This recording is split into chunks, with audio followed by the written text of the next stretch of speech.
Welcome to Agency in Motion, DLA, sponsored by KPMG. With the Government Matters Thought Leadership Network, I'm Mimi Geerges. Warehouses are the beating heart for the supply chain. For the Defense Department, they're bustling supply hubs that work around the clock to support and sustain the warfighter and ensure readiness for the mission. The Defense Logistics Agency is integrating automation built on a framework of 5G to allow customers to see where an item is, what condition it's in, and how quickly it can be moved. In this program, we'll explore the roadmap to this connected enterprise of equipment, material handlers, and supply technicians at DLA. Joining me now is Manny Casas. He's Research and Development Program Manager at the Defense Logistics Agency, and Robert Dodson, a Supply Management Specialist within Future Operations at the Defense Logistics Agency Distribution. Gentlemen, welcome to both of you. Robert, I want to start with you. DLA has 24 distribution centers around the world.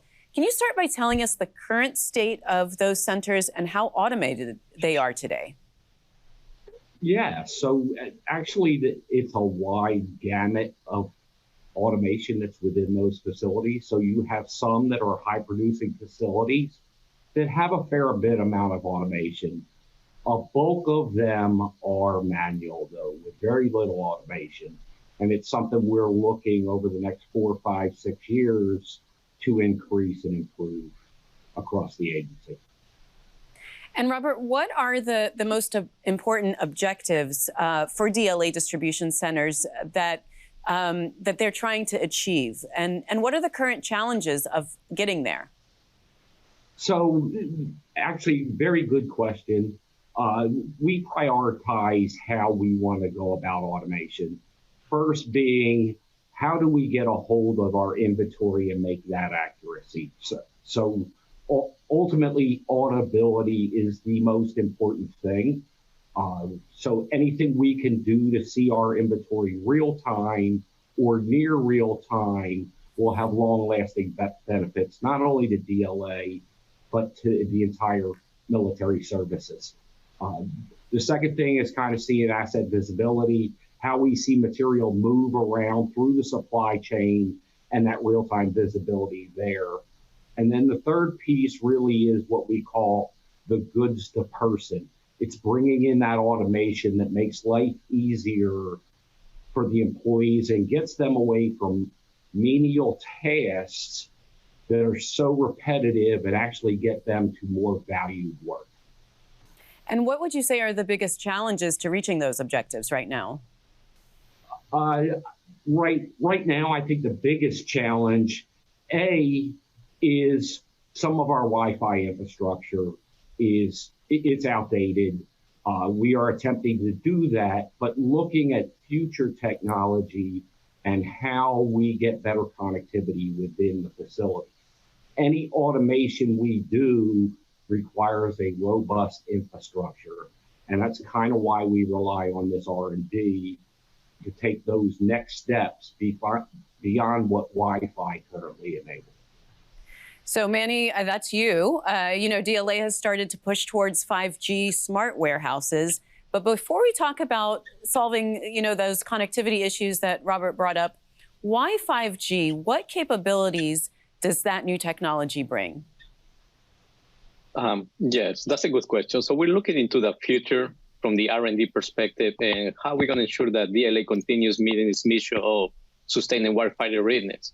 So as it was mentioned earlier, DLA has 24 distribution centers. Some of them have high volume material flow that will require high level automation and the communication between these systems, IT, OT, operation technology, information technology system, and they will have to communicate supply chain data.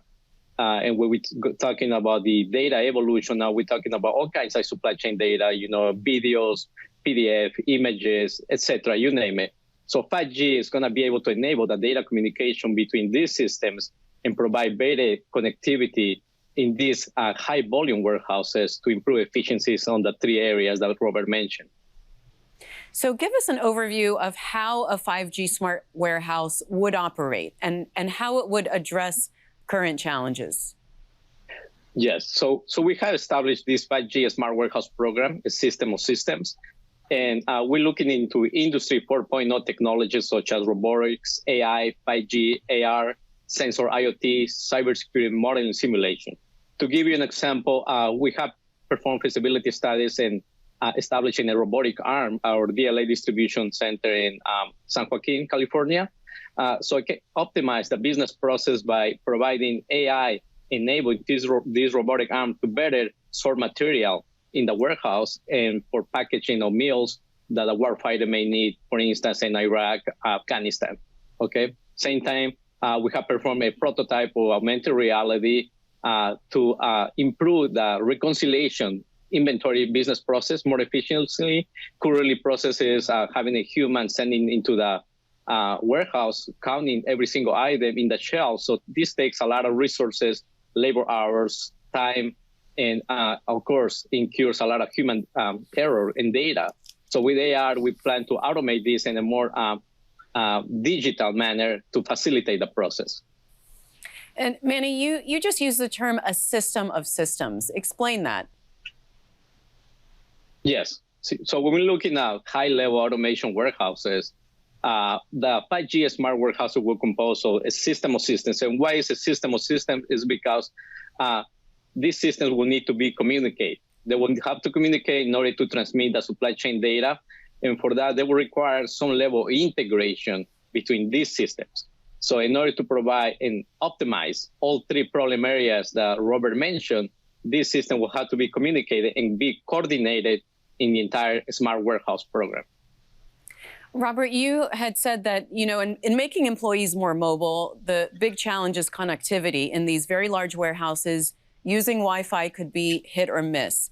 Is the solution 5G? And do you have to wait for that technology to develop and to be implemented to solve that challenge? So in the interim, we are looking at infrastructure upgrades of some of our Wi-Fi. Obviously, 5G is not ready to roll now. We have stood up a test bed at Albany, Georgia, in conjunction with the Marine Corps to do some initial testing. Ultimately, we do believe, from what we've seen so far, that 5G will enable more users on simultaneously while improving. But till we get through that test process, that's to be determined right now. But we're excited about the potential this has. And Manny, Robert talked about the importance of real-time visibility of products. Can you give me an example of how a smart warehouse would handle that in a much better way and more efficient way than is currently being handled? Yes, I'm going to give you actually two examples. One of them we're trying to do is automated inventory to be able to account for every single item in the warehouse and provide that information to the warehouse worker. We're doing this with we prototype a inventory drone that will collect inventory around the warehouse at nighttime, during daytime, without the need to having a human, and collect the data and provide it to the end user, facilitating the visibility of all the items in the warehouse. At the same time, we're leveraging artificial intelligence for predictive analytics to be able to have more situational awareness of what's coming inside the warehouse, shipping from our suppliers to be able to accommodate the resources and reduce, as I mentioned, lead time in the process, reduce labor hours, and eventually reduce labor costs as well. And Robert, I want you to expand on that, because a very basic question here is, why modernize the warehouses? How does this ultimately impact operational readiness? Well, that's a really good question. Things are changing daily. We support more than just DoD too. We have to respond to FEMA and requests from other government organizations to provide support. So it's imperative that we be able to meet those challenges. As you are well aware, getting hired into the government is not a quick process. That can take upwards into 98, 99 days to get somebody on board to actually meet that work. Being able to automate to meet surge requirements and hurricanes coming in unexpectedly, being able to get down, get supplies where they need to be is imperative. And you can't always rely on, hey, I'm going to just go hire more people or throw additional funds at it. So being able to automate to keep up with the services needs and the rest of the federal government, it's imperative. I want to ask you a little bit more about that, the ability to surge the workload in those exceptional circumstances, Robert. How does that impact cost and save money in the long term? Ultimately, you can't continue to hire as workload goes up and down. So you're really looking at how do I get the most out of the employees and get them into positions of importance, moving away from the menial jobs. If I can get away from the day-to-day movement, I move this from point A to point B, it allows those employees to actually attack the workload that's important. Manny, tell me about your prototype warehouse in Albany, Georgia. Yes. So we have developed this 5-year roadmap, and currently that entails to have fiscal year 22-23 to build this 5G testbed DDG Albany. To do this, we're partnering with other DoD agencies such as the Marines, the Navy, and OSD to leverage resources and create synergies in economies of scale. We're currently going through the installation process, and we expect to have our first phase of testing next month. So we're very excited about it. Well, tell me a little bit more about the capabilities that that prototype brings, and expand on your timeline. You said it's a 5-year plan. When will you be able to scale these? When will this be beyond just prototyping? So like I said, FY22, FY23 will be focused on the 5G testbed. FY24 will be in inventory management solutions. FY25 will be material distribution, and FY26 asset visibility.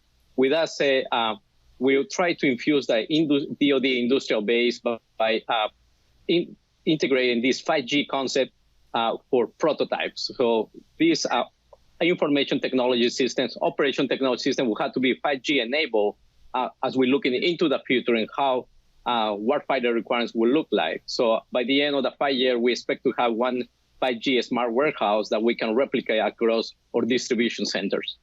And how will you be prioritizing those next steps as to where you plan to expand those smart warehouses? So some of the considerations we're taking is the system integration aspect, how complex it could be. The other one is our high volume warehouses and the impact to current DLA operations. So we're taking these 3 considerations to down select some of the high volume warehouses that would be the best fit for the second replica of the DLA smart warehouse after the fiscal year 26. And Robert, in comparing logistics and distribution to private companies, there's a considerable gap with government capabilities. Why is that?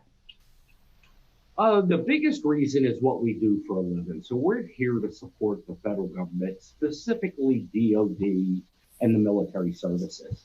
So that's the focus. It's about bringing in repair parts, getting them fixed at the sites, getting them into the new equipment, and back out to the warfighter.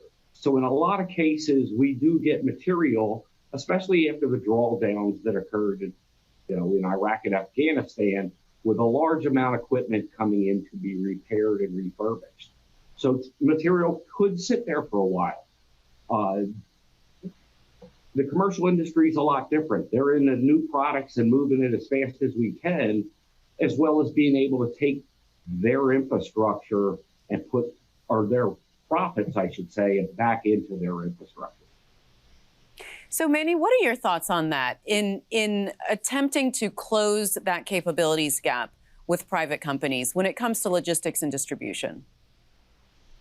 I would say that we have 3 major challenges to close the gap. We want to close the gap from the technology perspective for logistics. One of them is cybersecurity. We need to ensure that we protect the confidentiality, integrity, and availability of the DLA supply chain data.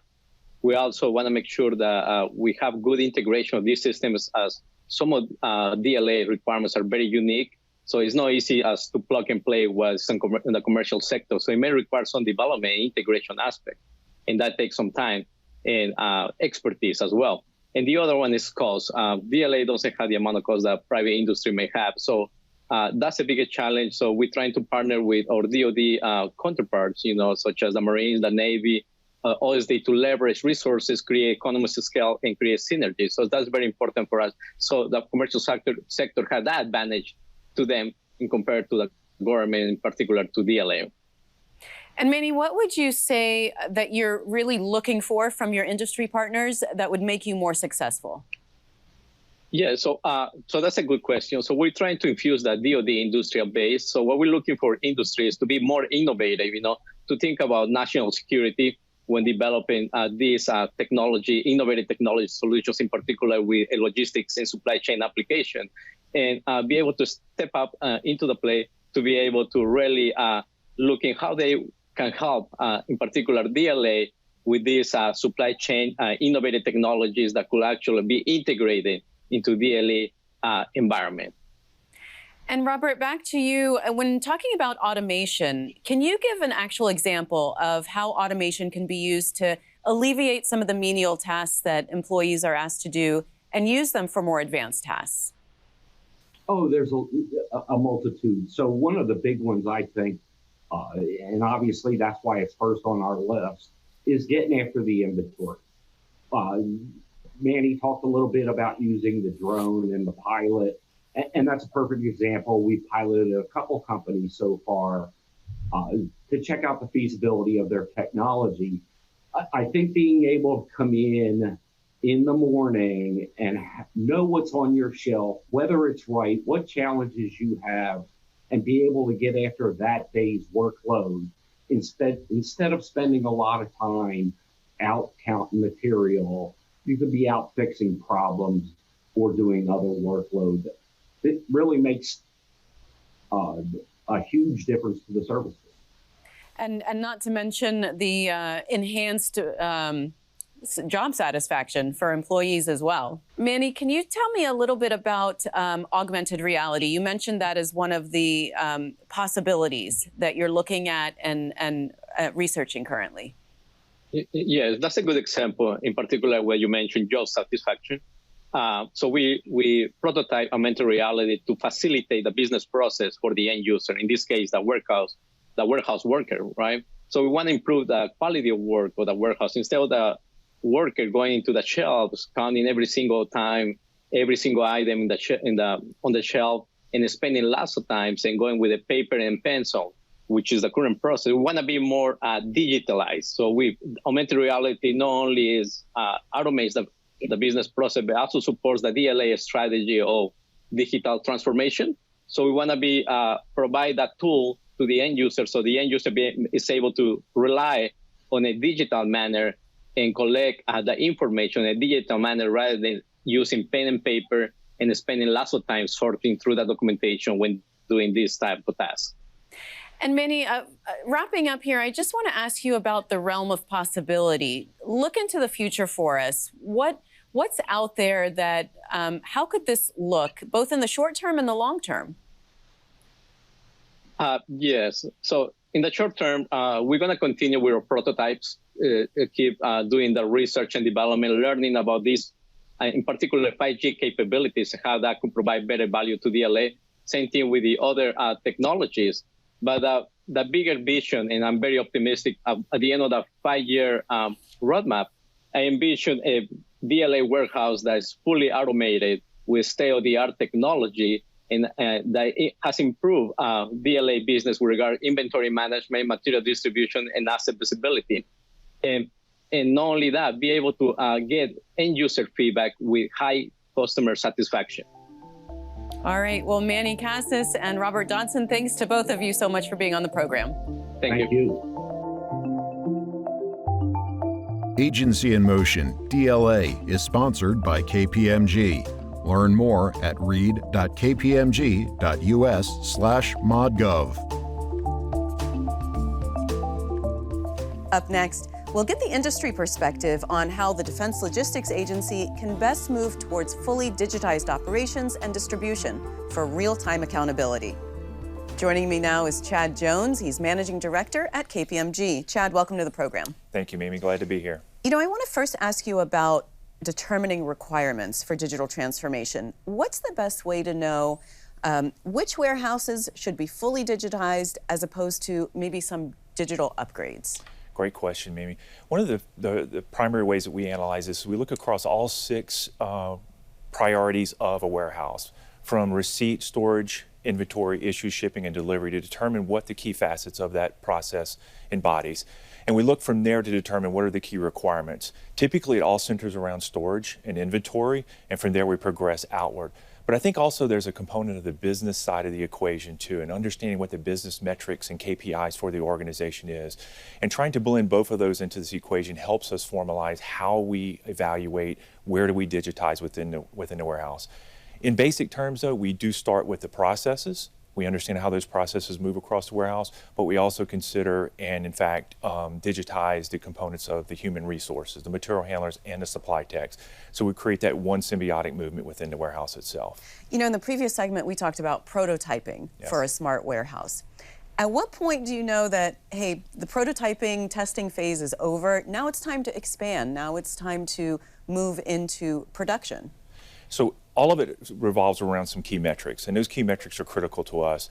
But we always want to start with a proof of concept or a prototype phase, as you just mentioned itself. That helps us to not only to prove out the technology, but also to help the organization to understand how it's going to work, engage, and benefit the overall process itself. So we'll start with a small scale process, typically in a one function or fashion of the warehouse. That may be receipt or inventory, maybe storage, or as a key component of this. And we may involve key aspects of the process, along with some of the technology enablers that go through with that process, robotics or digital equipment, handhelds, scanners, and so on, to make sure that we can understand how that integrates well within the material handlers, the warehouse involvement itself, within the overall component. Again, though, we focus on the metrics to make sure that we achieve those results, and that helps us to determine how we scale to the next level. Then how do you prioritize? Because you can't do all the facilities all at once. Yeah. So that's a critical aspect of this. We try to look at where the more common denominator focuses on this, and that's closer to the point of deployment. So it's one thing to have warehouses and sort of a rear echelon type movement, or basically brick and mortar makeup at a particular base or site. But the closer we can get to the point of action is where we want to try to move or scale the processes to. Not always a case that we can do that, but we focus on those processes to try to get the speed or velocity of gear to the actual warfighter as quick as possible, or reduce that amount of time. So we look at ways to drive that deployment forward and that scaling forward in that way. So where do you see DLA's industry partners really having the most impact in the process from concept to fully digital smart warehouse? So it's one thing to build a warehouse and operate within the 4 walls of the warehouse. It's another to really expand beyond, to include your customers and suppliers, but in this case, the customers within the base or operations that you're supporting. So when you think about a DLA warehouse at an Air Force base or a Marine Corps base, or any of the other services, you want to try to connect that input, process, and output portion of this of their business. So what is the input from the OEMs and how it gets into the warehouse itself, and that storage and inventory portion of this, and then secondly, how to disperse gear out to their customers, Marine Corps, Air Force, whatever that service area may be. So looking at a way to tie that together is one of the critical aspects of this. So when we build out a solution set around those set of enablers, is understanding how those key connectivity points can take place. And again, looking at how to reduce time from requirement demand to in the warehouse to a signal of when that's needed out to the forward deployed unit. So it's one thing to say, you know, we're going to reduce time to implement. Mm-hmm. Obviously, you will want to reduce costs, because that's going to be a big option. But how do you do that? How do you reduce time to implement? How do you reduce the cost? Yeah, great question. So one of the key components of this is bringing mature technology, bringing mature processes into the warehouse itself. So a key focus for us is looking at the technology readiness level, or the TRL level of the components that we're implementing into the warehouse itself. So we look at TRL levels at above 6, above 7 initially, and then it allows us to stitch that into the warehouse itself and create a very steep learning curve from that process going forward. So we don't want to develop on or in the process of implementation. We want to basically take a mature design, a mature product, and implement accordingly. And therefore we can achieve results rather quickly. Second thing we look for is ways to involve or engage the process at an agile format, meaning if there's components of our solution that we can implement initially within the process, such as the connected material handler type of components, we do that immediately. With more of the longer term, whether it's robotics or conveyors, coming along in that process as we develop. You know, Chad, the private sector has a lot of smart warehouses. Given the unique requirements of the DoD, is it possible to take some of that solution kind of off the shelf from the commercial industry? Or does everything really need to be fully customized for the Defense Department? Absolutely not. It definitely can be leveraged from the commercial aspect, and I think that's a common way in which we try to go implement or try to engage within in our DoD partners. Look for ways to take mature processes, mature technology, and implement accordingly. So, for example, some of the components that we have implemented, are implementing in the current warehouse structure we're doing now, are elements that we've leveraged across our commercial practices and other practices. Same with what the DoD looks for us to go do, is quick implementation, effective, achieve the metrics that they've designed for us to go do, and take that route. So I think it would be remiss for us not to take advantage of commercial applications and just that last 60, from 60% to 100% stitching into their environment. What do you see as the biggest impediment for the DLA to move towards that fully digitized smart warehouse? I don't know if there's one big impediment, but there are multiples that probably rise up to that top. As we know, our services have to deal with cyber requirements and hardening the security around their components in their enterprise. So number one is making sure that we can achieve that type of output and still secure their data and secure their systems. I think secondly is that most cases, the DoD doesn't have the luxury of building new warehouses or new structure, new brick and mortar type structure. So sometimes we're looking at facilities that were built in the 40s and 50s and adapting their facilities to this process. So figuring out ways to meet them in their own place and go through that process itself. I think thirdly is thinking about the people that work within the environment, the position descriptions that have hired them over the last 20 to 30 years, and then transforming that digital mindset or construct to operating in this type of environment. All of those weigh in, I think, to making this the next logical step for them. Closing up now, Chad, you know, what's the realm of possibility here? What's the long-term vision? So I think it revolves around a couple of things. One is, as you mentioned earlier, it's one thing to install equipment, to install processes, to enable certain operations and watch it perform to some degree autonomously. The second piece is, I think, getting that machine-to-machine communication and human-to-machine communication where you can really maximize the output of the process itself. Being able to use the machine language and AI component of this to really kind of orchestrate how that environment works. That's what I think is the bigger goal. All right, Chad. Well, thanks so much for being on the program. Nice to talk to you. Thank you so much. And thank you for watching Agency in Motion DLA, sponsored by KPMG. This is the latest installment of our Agency in Motion series. For more information on the subject matter we discussed today, go to govmatters.tv/AIM and scroll down to DLA. For the Government Matters Thought Leadership Network, I'm Mimi Geerges.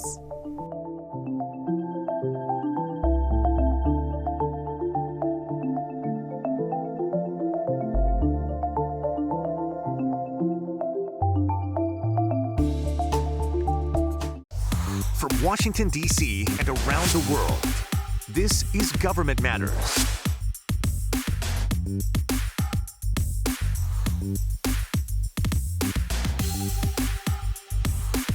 With Mimi Geerges. Covering the business of government 6 days a week. Weeknights at 8 and 10:30 p.m. on WJLA 24/7 News. Sundays at 10:30 a.m. on 7 News and worldwide on the American Forces Network. Tech. Security. Defense. Workforce. Acquisition. Issues that matter. The business of government. Government Matters.